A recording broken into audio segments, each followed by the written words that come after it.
আসসালামু আলাইকুম, সবাইকে স্বাগত জানাচ্ছি আজকের ভিডিওতে। আজকে আমরা আলোচনা করব আপনি ইউএস ভিসাতে যখন অ্যাপ্লাই করবেন আপনি কিভাবে প্ল্যানিংটা করতে পারেন, আর প্ল্যানিংটা করার সময় আপনাকে কি কি বিষয়ে মাথায় রেখে দেন আপনাকে প্ল্যানিংটা করতে হবে। যখন ইউএস ভিসার জন্য আপনি অ্যাপ্লিকেশন করবেন, সো অ্যাপ্লিকেশন করার আগে আপনাকে একটা প্ল্যানিং করতে হবে। প্ল্যানিং করে করে দেন অ্যাপ্লিকেশনটা করলে আপনার ভিসা পাওয়ার চান্সেসটা অনেক বেড়ে যাবে। সো যেই বিষয়গুলোর উপরে আপনাকে গুরুত্ব দিতে হবে প্ল্যানিং করার সময়, সেই বিষয়গুলো নিয়ে আমরা আজকে আলোচনা করব। চলুন শুরু করছি আজকের ভিডিও।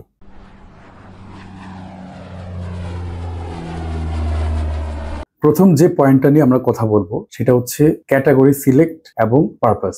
আপনি কোন পারপাসে ইউএসএ যাবেন এবং কোন ক্যাটাগরির সাথে আপনার পারপাসটা ম্যাচ করে সেটা আপনি অবশ্যই রিচেক করে নেবেন। যেমন আপনি পড়ালেখা করার জন্য যদি যান তাহলে আপনাকে স্টুডেন্ট ভিসাতে যেতে হবে। স্টুডেন্ট ভিসার জন্য আপনাকে F1 ক্যাটাগরিতে যেতে হবে। আর আপনি যদি ট্যুরিস্ট ভিসাতে যান, আপনি যদি ঘুরতে যান, আপনি যদি বিজনেসের জন্য যান, সেক্ষেত্রে আপনাকে B1 B2 ভিসার জন্য অ্যাপ্লাই করতে হবে। আপনাকে পারপাসটা একদম ক্লিয়ার হতে হবে। ইন্টারভিউর সময় আপনাকে অবশ্যই জিজ্ঞাসা করবে আপনার অ্যাকুরেট পারপাস। সো অ্যাকুরেট পারপাসটা যদি আপনি এম্বাসিতে ইন্টারভিউ নেওয়ার সময় বোঝাতে পারেন, আপনার ভিসা হয়ে যাবে। সো আপনি কোন পারপাসে যাচ্ছেন সেই পারপাস আপনাকে একদম ভীষণ ক্লিয়ার থাকতে হবে। দ্বিতীয়ত যেই পয়েন্টটা নিয়ে কথা বলবো সেটা হচ্ছে স্টে ইন ইউএসএ। সো আপনি ইউএসএ তে কোথায় স্টে করবেন, এই পয়েন্টটা খুবই ইম্পর্টেন্ট। ইউএস এম্বাসি সবসময় আপনি কোথায় গিয়ে থাকবেন, কি করতে পারেন ইউএসএ গিয়ে, এই ব্যাপারটা নিয়ে খুবই কনসার্ন। আপনাকে যদি কেউ ইনভাইট করে ইউএস থেকে, আপনার যদি কোনো ফ্যামিলি মেম্বার্স থাকে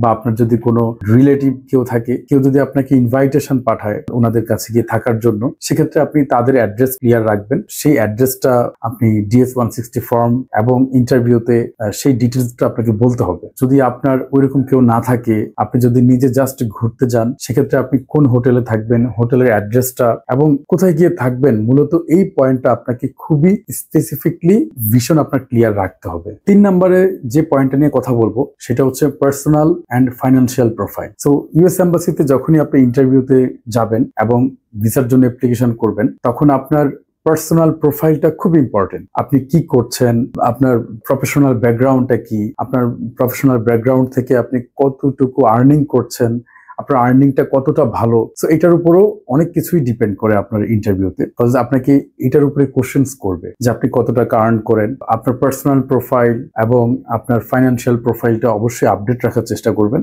আপনি অবশ্যই ভালো জব করলে সেই জবের ডিটেলসটা এখানে আপডেট করতে হবে, এবং আপনি যদি বিজনেস করেন সেই বিজনেসের ডিটেলসটা এখানে আপডেট করতে হবে। সো আপনি যখন অ্যাপ্লিকেশন করবেন তার আগে থেকেই আপনি ভালো একটা জবের ডিটেলস আপনি নিয়ে রাখবেন। যেখানে আপনি জব করছেন সেই জবের সেক্টরটাকে যতটা সম্ভব নিজের মতো করে আপডেট করার চেষ্টা করবেন, বিকজ এম্বাসিতে দাঁড়ানোর পরে যাতে আপনাকে হতাশ হতে না হয়, এই জন্য আপনি আগে থেকেই জবের সেক্টরটাকে নিজের মতো করে নিজে আপডেট করে রাখেন। যদি আপনি বিজনেস করেন, আপনার বিজনেসের প্রোফাইলটাকে খুব ভালোভাবে টেক কেয়ার করবেন, দেন আপনি প্ল্যানিং করবেন হচ্ছে অ্যাপ্লিকেশনের জন্য। এবং আপনার ফাইন্যান্সিয়াল প্রোফাইলটাকে অলওয়েজ আপডেট রাখার চেষ্টা করবেন। আপনার ব্যাংক স্টেটমেন্ট যদি এম্বাসি দেখতে চায় না নর্মালি, কিন্তু যদি দেখতে চায় তাহলে অবশ্যই আপনাকে শো করতে হবে, এবং আপনার ফাইন্যান্সিয়াল ব্যাকগ্রাউন্ডটাকে স্ট্রং রাখার চেষ্টা করবেন। 4 নম্বরে যে পয়েন্টটা নিয়ে কথা বলবো সেটা হচ্ছে ট্রাভেল হিস্টোরি। আসলে কোনো এম্বাসিতে এমন কোনো রুলস নেই যে আপনি ওই কান্ট্রিতে যাওয়ার জন্য আপনাকে আগে অনেকগুলো কান্ট্রিতে ঘোরাঘুরি করা থাকতে হবে,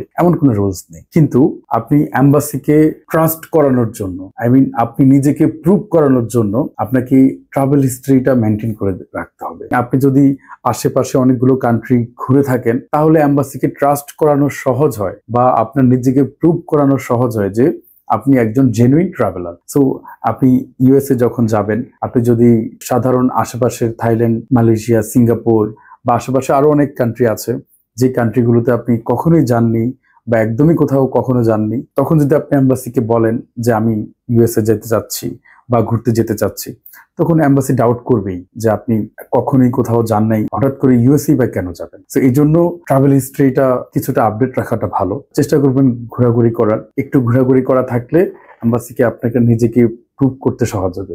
কিন্তু এটা মনে রাখবেন, আপনার যদি কোনো দেশ ঘোরা নাও থাকে তবুও যে এম্বাসি আপনাকে ভিসা দিবে না এটা একদমই বলা যাচ্ছে না।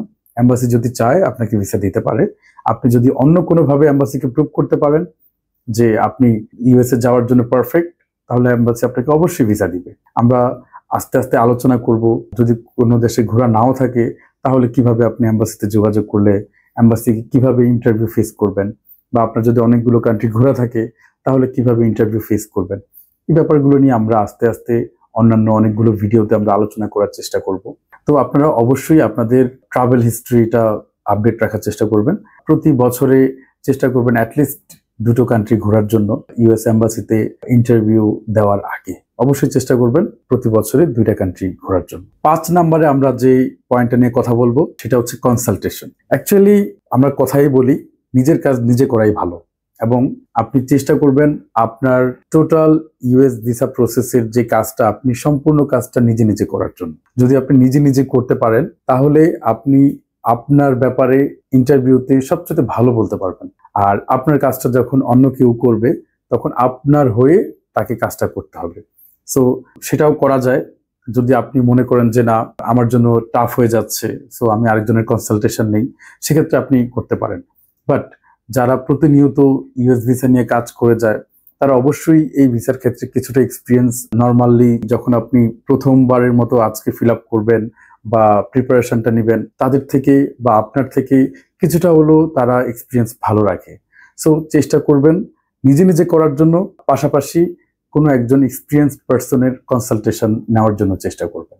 সো সেক্ষেত্রে আপনার ইন্টারভিউটা আরো সহজ হয়ে যাবে এবং আপনার ভিসা পাওয়ার চান্সেসটা বেড়ে যাবে। 6 নম্বরে আমরা যেই পয়েন্টটা নিয়ে কথা বলতে চাচ্ছি সেটা হচ্ছে interview preparation. Actually interview preparation নিয়ে আমাদের স্টেপ বাই স্টেপ অনেকগুলো ভিডিও করব। তো আজকে আপনাদেরকে জাস্ট প্ল্যানিং এর মধ্যে আপনারা এই পয়েন্টটা অবশ্যই রেখে দিবেন। ইন্টারভিউ প্রিপারেশনটা আপনারা কিভাবে নেবেন, স্টেপ বাই স্টেপ আপনারা নিজেদেরকে প্রিপেয়ার করবেন ইন্টারভিউ দেওয়ার জন্য। আপনার কনসালটেশন যার কাছ থেকে নেবেন তার সাথে আলোচনা করবেন। আগে যারা ইউএস এম্বাসিতে গিয়েছে, আগে যারা ইন্টারভিউ দিয়েছে তাদের সাথে আলাপ আলোচনা করবেন, বা ইউটিউবে সার্চ করবেন কোন কোন কোশ্চেন্সগুলো ভালো, এম্বাসি কোন কোন কোশ্চেন্সগুলো বেশি করে, এবং আপনি নিজের উপরে কনফিডেন্স রেখে আপনার নিজের থেকে আপনার নিজের কোশ্চেন্সগুলো এম্বাসি করবে। সো এই ব্যাপারগুলো নিয়ে ইন্টারভিউ প্রিপারেশনটা আপনারা নেওয়ার চেষ্টা করবেন। এটা আপনারা প্ল্যানিং এর মধ্যেই রাখবেন।